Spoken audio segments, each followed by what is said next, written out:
Hello.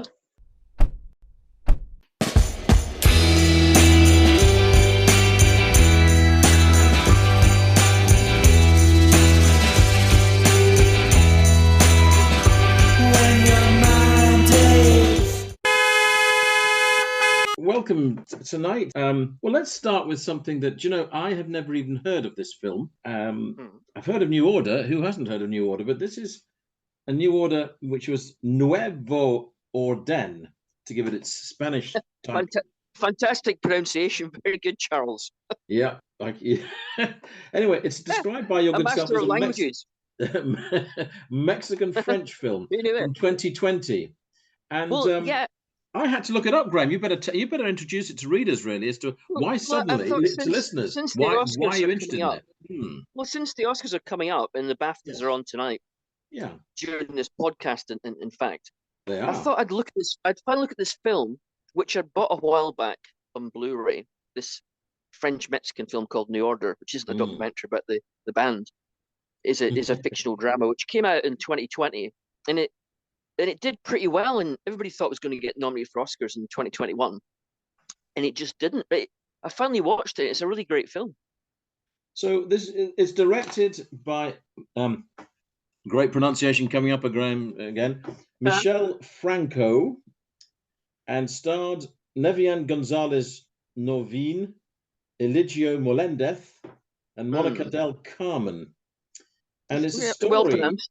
Thank you very much. And it's a story, it's a thriller art film, a dystopian near future in Mexico. Instantly intriguing, just even from that detail. And then, of course, it's basically about an upper class wedding going awry. Now, I didn't realize that it was all based on Wilma and my marriage ceremony. I didn't know this, Graham. So, well, yeah. As much as that was controversial, although not at the time, later, you didn't have any actual violence. And, there was no overthrow of government. So there is some that's slight where we went wrong. Your wedding and this wedding, Charles. But it starts off so innocuously. All these like rich Mexicans in this like gigantic house, but it's guarded left, right, and center, and it's behind a wall compound. And when I was watching this, I thought, what? I can see why I didn't watch it now. Like this is just like, it's like Dallas set in Mexico City, and then suddenly, without warning, it goes from being like a sort of slightly innocuous, but clearly barbed look at the lives of the rich and wealthy in Mexico, and suddenly there's an armed uprising by the population, and everything changes, and suddenly it's violent, and there's no hint this is coming, and it sort of takes you unawares, and it sort of like unbalances you, and you think, oh, there's more to this film than I thought. This is actually good, and even though I didn't recognize any of the cast because they're Mexican, it was all superb acting and a tight little script. And what makes the film so good, apart from being pretty visually impressive, is it's not really about the rich people themselves. It's about the military crackdown that follows the attempted insurrection, and so it's really about what happens between the wealthy who run the country and the army, who they call on to support them. And the daughter of the rich dad gets kidnapped by the army, and there's the twist, for ransom money. And as the film develops, it's obvious that the rich may be technically in charge, but once they rely on the army, it's the army pulling all the strings. It's not the rich. They're really not in control at all. They just get to live their privileged lives at the expense of the mass of the population, while the army actually do what the hell they want. And it's quite shocking in its casual brutality. It's shot in the streets of the city.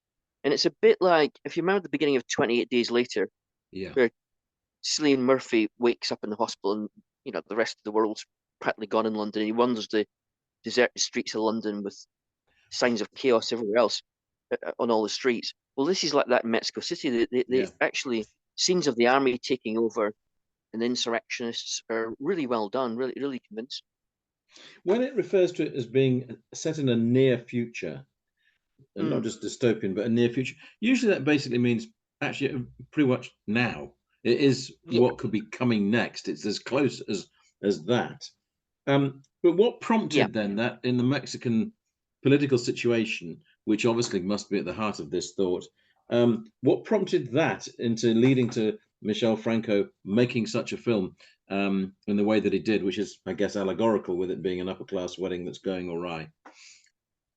Well, it's not set much in the future. There's very little attempt to make it look different from now. I think it's a warning. I think he's saying that, just like lots of other countries around the world, including in the West, the rise of the right wing, it has got real dangers. It's like, fascism's a real threat, and I think it's a warning rather than a prediction or a statement about now. But it is related to now. But that's what got him in trouble, because obviously this didn't go down very well. No, in Mexico itself, and it won the Grand Jury Prize at the Venice Film Festival, so it was highly rated. Yeah. But then there's a real controversy in Mexico. So, any theories on why then not ultimately nominated for an Oscar in the 2021? Well, it got too controversial in Mexico because the director is a white Mexican. Yeah. And because the wealthy in the film were white Mexicans in the main, white Mexicans didn't like it. But then the poor people didn't like how they were portrayed in the film. So basically a film that pleased nobody. And I think the Oscar committee just thought, well, we can't have this because it'll get the Oscars in trouble in Mexico. So they probably give it a wide berth for that reason. So they played a little bit safe on that. Not like the Mexicans who chased us out of El Paso, Graham. They didn't chase us out. We calmly walked out while fearing for our lives. There's a difference. Back to El Paso, I should say. I should correct myself. Oh, I've never been so pleased to get across the border anywhere in my life. I know. I feel like every time I go back to England from Scotland, but no, I don't really mean that at all. And we won't dwell on Nicola Sturgeon this week. We'll pass on that. And that's for political debates. But it'll be very interesting to see what happens next up there. And it's also be very interesting to see what happens still over the future of Edinburgh Film Festival. Let's see, whether a change of leader of the SNP makes any difference whatsoever with that. But we shall wait and see on that. I very much doubt that. Yeah. So Graham, this film is available. You got it on Blu-ray? Yeah. But I think somewhere it is actually available on one of those. Apparently, I thought it might actually be available on one of those streaming services as well. So a recommendation of course anyway. It's available in streaming channels, but I'm not going to be watching it. No, I realise that, but it's just in case those people who've gone into the modern world and avoid going and actually buying Blu-rays and DVDs and just download everything. Well, there's their possibility. As a film, it's not quite as good as Costa Gravas's classic 1969 film Zed.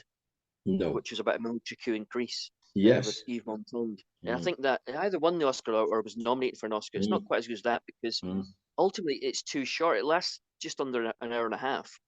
And it's almost like it's so obsessed with being a thriller, which it's very good at, that it forgets to develop the story beyond. It's got a couple of premises which it develops really well. But essentially it's a thriller and it never takes it beyond the two big ideas it's got. So it could actually do with being a longer film.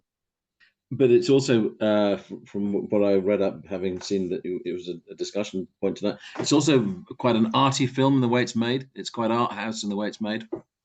Well, you can see the director's got a modern art sensibility, but it's not over the top. It's not like one of those Tom Ford films where you can see that he's chucked in loads of art references deliberately. It's not strident in its artiness as that. It's not super arty. It's just a bit arty. No. Now, Graham, from cinema from 2020 to, if I may, a show that I saw this week, which was harking back to the golden age of cinema, and it's a delightful piece by a London company called Told by an Idiot, who like to look at both the pain and the joy in their theatre productions. Written and directed by Paul Hunter. And this is called Charlie and Stan. It's doing a tour at the moment, and it's just played 2 nights at York Theatre Royal. And I would say the basic premise is, he likes to create what he calls true fantasies, but the truth in it is that Charlie Chaplin and Stan Laurel travelled together with Fred Karno's troupe to America from Southampton, and they shared a cabin. This was in 1910, and they were both undiscovered and unknown at the time. And subsequently, Stan then understudied Charlie for more than 18 months on tour. So that's the basic starting point for this piece.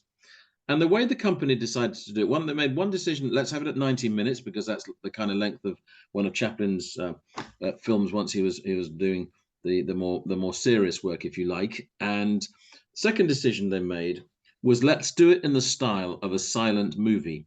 So there was effectively no dialogue. There was just a couple of moments where one of the characters broke down the fourth wall and said something, but largely it was done in the style of a silent movie. So all through physical expression, except it was accompanied by music. And this was Zoe Rahman did a piano score for the piece, which was played by one of the actors, Sarah Alexander. It's a cast of four. So Fred Karno is played by Nick Havison, who also ends up playing the future Oliver Hardy. We kind of see suddenly it throws forward to that. And then the two principals, and this is again interesting casting. So Danielle Reed, as you can tell, female name, plays Charlie Chaplin. And the reason for that, Hunter was looking for catching the spirit really more than anything. And Chaplin was noted for that balletic grace that he had and the lightness of him, and actually just how small he was anyway. And so, interestingly, his comedy was like Fred Astaire was doing comedy. Absolutely, that's a really good call.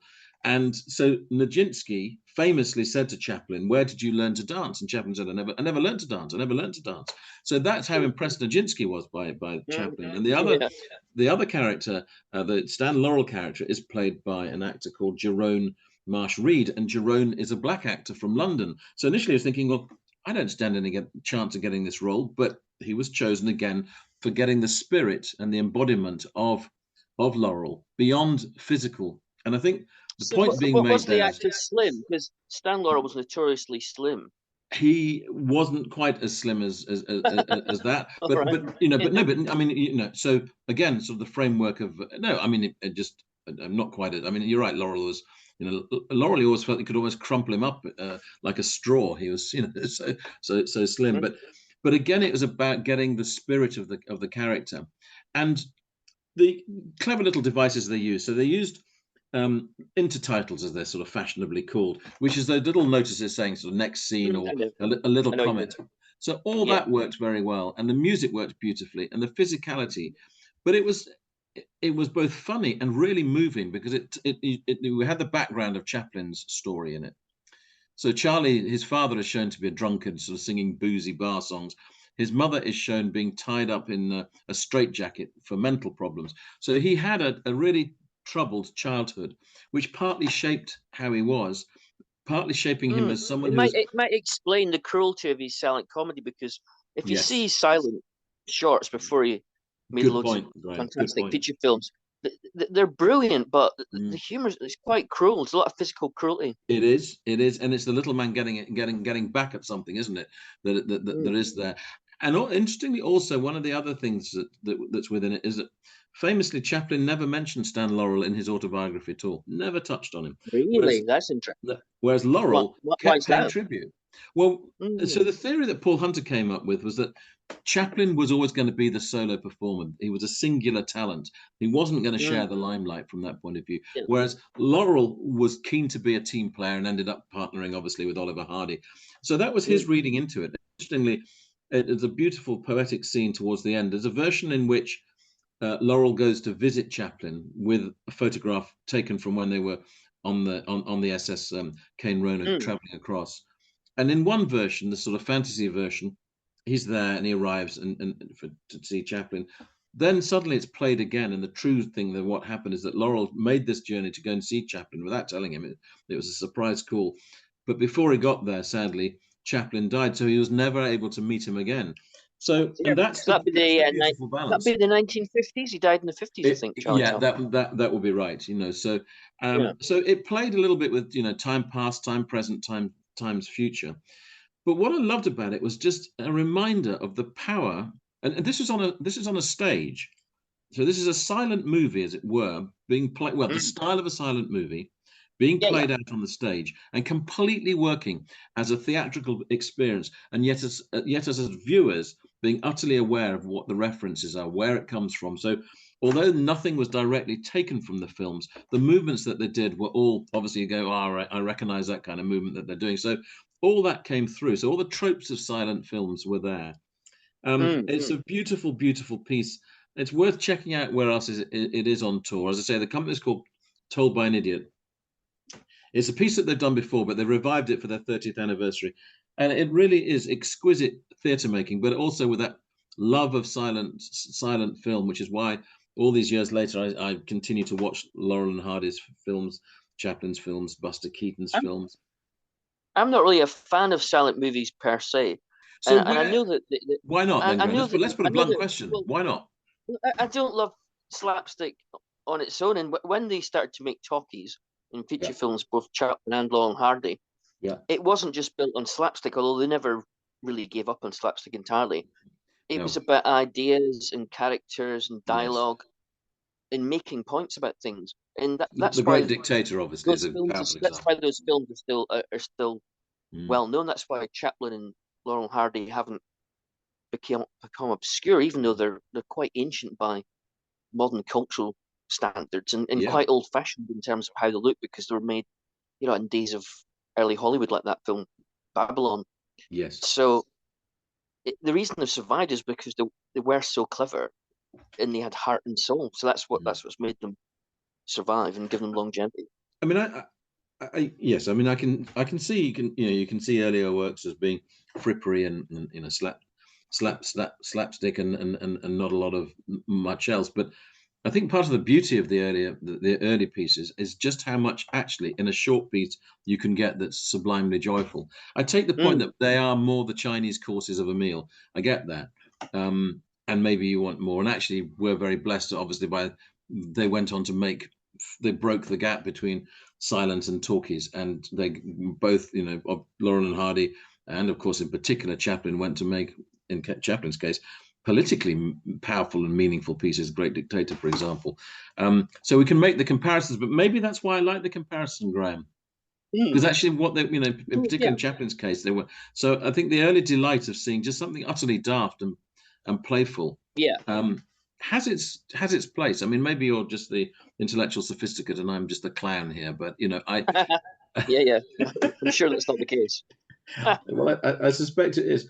Now, Graham, 1963, the Beatles played whereabouts in Harrogate? The Royal Hall. So a beautiful venue for them to play at, and in that performance was a Harrogate man, a musician from Harrogate. Whether Mark Leveson will mention him in his next Beatles book, who knows? But this man has passed away, Graham. So maybe just put some flesh on the bones there of what's an intriguing story, how a Harrogate man got to play with the Beatles in 1963. Yeah, well, he played in March '63, the only time the Beatles came to the Harrogate. He played the fantastic Edwardian, I think it was, Royal Hall. And it was booked by a local promoter in November '62 before the Beatles were big, because he liked Love Me Do, and that was the only reason. Yeah. When he's putting the bill together, because he was a local promoter, he put on 3 local acts. And one of the local acts who got to be the top headlining support act was Barrie Corbett and the Mustangs, who at the time were all about 20 years old or younger. And they were the typical sort of like 50s teenagers who'd been swept over by rock and roll and Elvis and Buddy Holly and Little Richard, and had formed beat group in the early '60s. And along comes the Beatles in '63. And before they quite transformed the whole scene, not only of Britain, but the entire world, play Harrogate, and Barrie Corbett and his band get to be top headliners and shared the dressing room with the band, with the boys, and chat to them. And it was a great occasion. I've written about it for the Harrogate Advertiser many times. And I think I did a 12-page pullout once, investigating exactly what happened that night and what the fans thought and blah, blah, blah. But sadly, at a ripe old age, Barry has died, and I went to his funeral on Friday at Stonefall in Harrogate. And there's a good smattering. But there's obviously an awful lot of family and friends, because he was much loved, a very, very nice, charming guy. But there was a lot of old-timer musicians from the Harrogate music scene, some of whom had been in the bill that night, who turned up for his funeral. So it was quite a sad occasion, but also very nice. You could see like the Harrogate music scene in history in the flesh when you were surrounded by them. It was good. From that moment of playing on that night, I mean, Barrie would have kept playing for. I mean, did some musicians keep on going and going, and some die away? But what was Barrie's story? Well, but bizarrely, he became a civil servant whilst remaining a musician. So as Yeah. the 60s went on, he's still doing music, but he's also got a full-time job. And he marries his wife Eileen that he stayed with Mm. forever, and she was at the funeral as well. And in the 70s, they formed a duo because she was a good singer as well. Oh, And he right. was a talented songwriter called Mm. Barrie and Eileen, who didn't do that much in Britain, but on the No. continent, they actually had proper hits in Europe. Yeah. So in Europe, they were quite big. And that led him to have a link, connection, a sort of like meeting with the musician behind the Smurfs. So when the Smurfs started to become world famous, this children's cartoon that was turned into a TV series, Yeah. the man who did the music decided to split with the TV series because it had that huge hit song that I think it was #1 in Britain. And he wanted to like go his own way. So he started recording Smurf albums, which were all huge hits abroad. Not so much in Britain, but huge abroad. And Yeah. guess who wrote the songs of the albums? Barrie Corbett, without ever truly giving up his day job. So he's quite an amazing man. That is a story, Graham, I have never heard before, and I love the way you managed to dig up Harrogate music history. I mean, that's an extraordinary story in its own way. And I mean, I don't know Barry's story whatsoever, and I'm not suddenly saying this is, but it's like writing the music for the Wombles or whatever in its own way. I mean, it's they were massive in Europe, the Smurfs, weren't they? Absolutely massive. Never cool. I mean, if you're a musician, saying that you wrote for the Smurfs, it's not the coolest thing in the world to say. I realise that. I do realise that. Barry's songs altogether sold millions of copies, and there's not many Harrogate musicians can say that. No. And he kept on playing till his final years in the 65 Mustangs, and he kept on recording in the studio, recording new songs. Yeah. So even though he was getting older and his health was starting to fail a bit, he never truly gave up music until till the very end. Yeah. So where was the funeral held, Graham? Stonefall on Weatherby Road in right. Harrogate. Yeah. So he was such a great family man. It was the funeral was really about a celebration of his life as a family man. Yes. And it did mention the music in passing, but it was more about him as a family man, which is only correct and proper because he was such a lovely bloke. Yeah. Did you ever see him perform? Yeah, I used to review him in the 90s when at that point he was probably only in his late 40s, and I thought he was about 85 because I was much younger as well. And I was also much cheekier even cheekier than I am now. So I would have written some slightly or accidentally critical things, I'm sure, in my reviews back in the 90s. But whenever I met him in person, which I did quite a few times in those days, he was always nice as pie. But I don't think I actually saw him in the flesh after the band reformed for the 50th anniversary of the gig at the Royal Hall, which they did do about 2013. And I remember going to meet them at the Royal Hall and interviewing them, and the Harrogate Times photographer took the photographs. So I can't remember if I actually met him after that. No. But as you know, years go by quite quickly. So one minute you think you've seen someone recently, and then you realise it's been 10 years. And that particularly applies with musicians, I think. Or suddenly you're surprised that a gig was much longer ago than you realise, and you think, really? Exactly, yeah. That happens regularly, doesn't it? Now, Graham, I feel it is probably time for an interruption, if you wish. Well, yeah, I was thinking about imitating the Dogs' new London gang culture version of Macbeth, which is coming to Harrogate Theatre. Are you going on? Weekend, we're on. Celestine and I are going on Saturday night this coming week. Are you going? I think I'm going on Saturday afternoon. Okay. But I'm not entirely sure. I'm not trying to avoid you, Charles. Obviously. No, I noticed you suddenly changed exactly when you were going, but that's fine. But the interesting thing is this: imitating the Dog, which are Leeds-based and award-winning and absolutely fantastic. This is a tour, and it's a tour of the north. So they're playing in Harrogate and Lancaster, Manchester, starting at Doncaster, Liverpool, in Colchester, Huddersfield. But apart from England, try and guess where they're taking the tour. Well, I do actually know this only because I did my research. Don't give the game away, because basically it's the place where our podcast is most popular.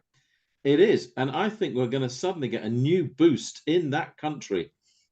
Exactly. So it says to me that Switzerland has got good taste. It not only likes our podcast, it also likes imitating the Dog.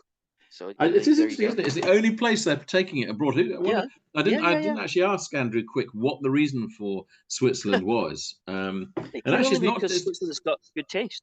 Yeah, it's not like it's tagged on at the end of the tour. It's they actually go off to Switzerland and then come back and continue the tour.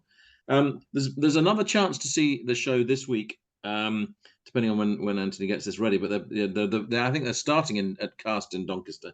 But Yeah. Harrogate's obviously the one that's for us at Harrogate Theatre. 3 performances: 24th of Friday, 7:30, and then 2:30 and 7:30 on the Saturday at Harrogate Theatre. And Imitating the Dog are one of the most recommendable companies and one of Yorkshire's great exponents of theatre. So can't recommend them enough, really, Graham, on that. Last thing to look at. Let's go with something that's somewhat heavier than I tend to read about. We've touched on Anthony Beevor before, but I think we should burrow deeper, or get our teeth into Beevor deeper. And this is on his book on the Russian Civil War. And intriguingly, you're suggesting that seeing red on the bias in this book. So where's the bias fall, Graham? Well, he's such a brilliant historian, such a great academic, and his previous books are all brilliant, which I've got. And he's been in trouble with the Russian authorities in the past for writing the truth about the Second World War when he wrote Stalingrad. But his new book, Russia, Revolution and Civil War, 1917 to 1921, I'm just gobsmacked by how completely biased it is towards the White Army. And that was the army who, after the Bolsheviks seized power in Moscow in 1917, tried to overthrow them. And the Bolsheviks are treated really badly. And the book's called Revolution and Civil War, but there's very little about the revolution. And bizarrely, there's also very little about the Bolsheviks. The bulk of the book is about the White Army. But when he writes about the White Army, he's a great historian. So although I think the book's biased, he gives you all the facts you need to know in great depth and detail.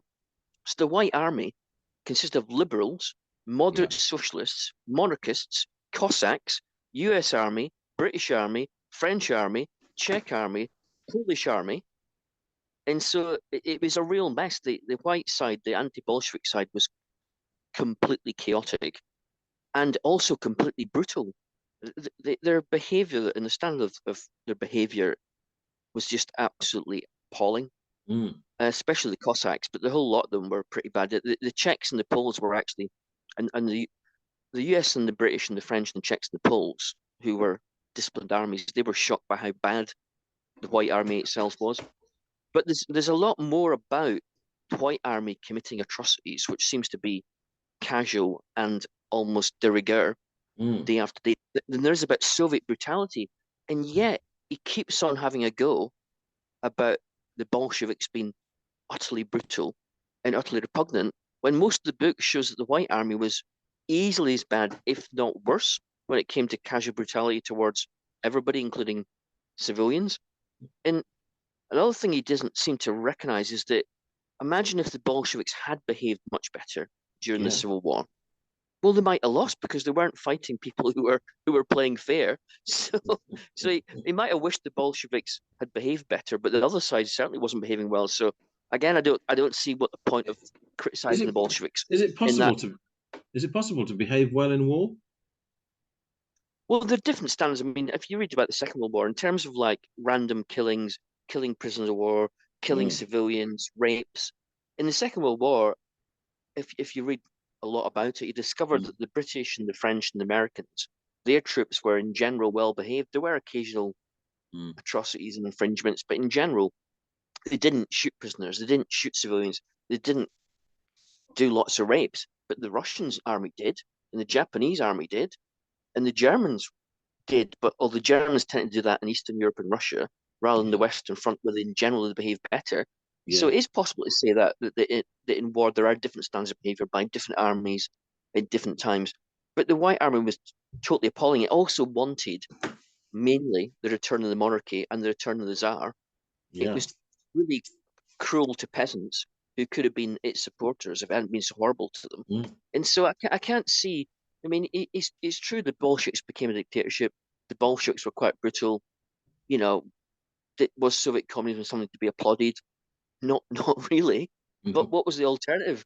The white side, the anti-Bolshevik side, was easily as bad in every single way, politically, and militarily as the Bolsheviks. So I don't understand why he's making these anti-Bolshevik points, except he's clearly got a beef against communism, which could come from he's running with authorities under Putin, who essentially is a new form of communism that is Putin anyway. So it could be that, but it's quite surprising that a man who's so good as Beevor, as a historian, for probably the first time is just he opinionates on it, which he doesn't usually do.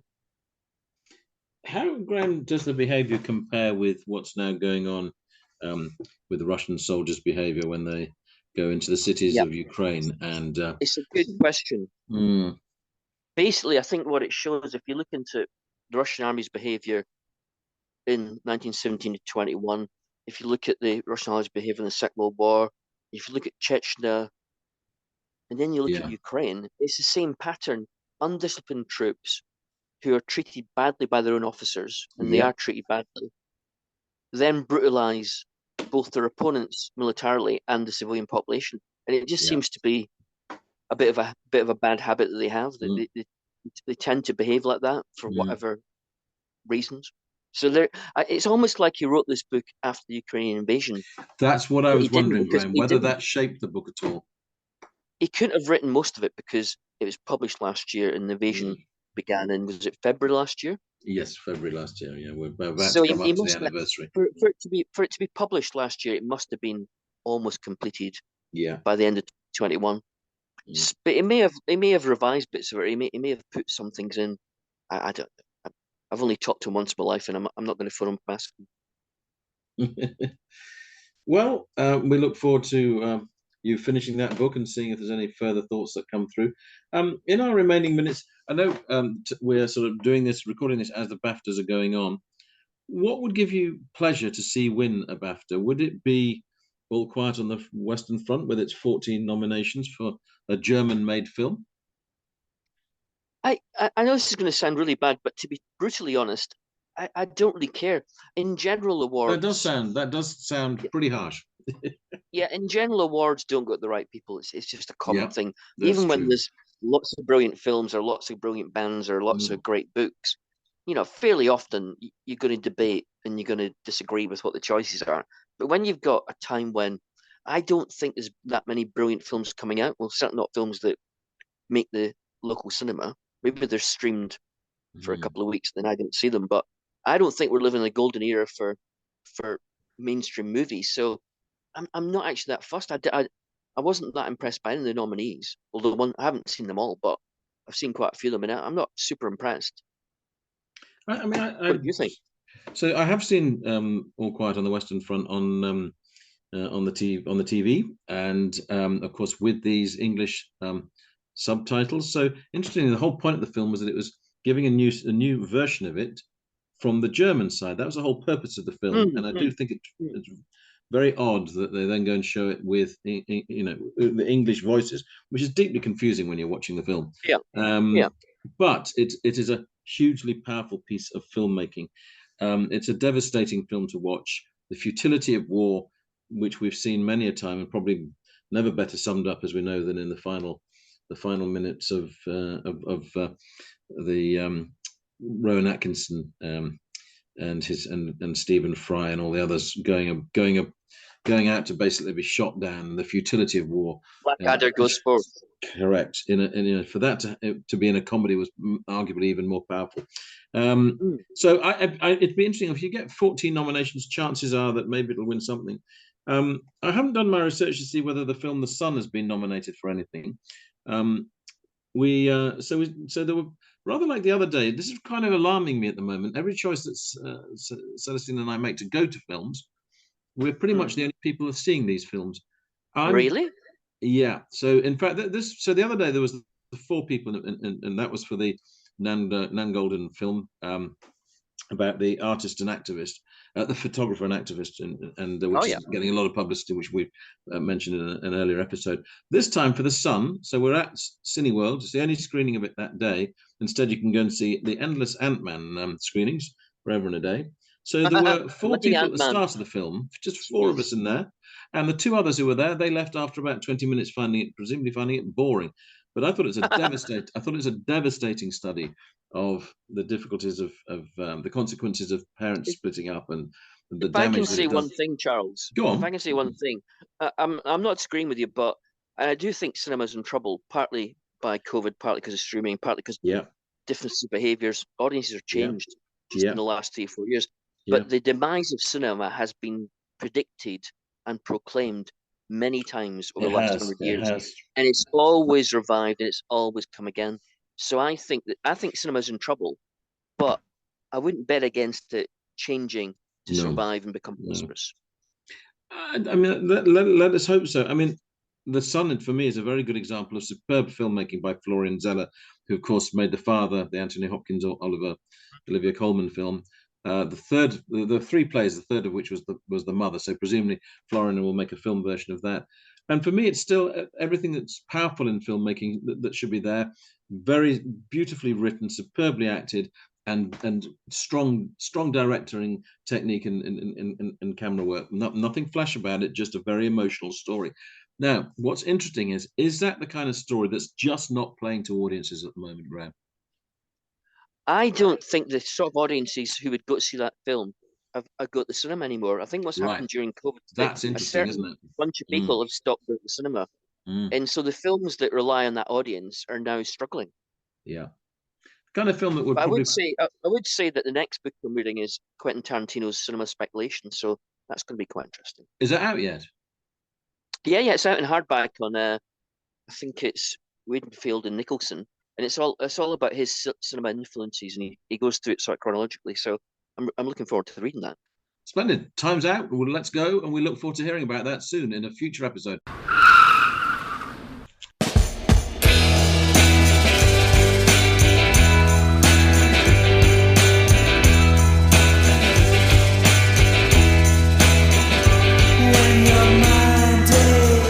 You've been listening to the podcast Two Big Egos in a Small Car.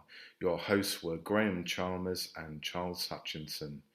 This was a Baltic sub-production.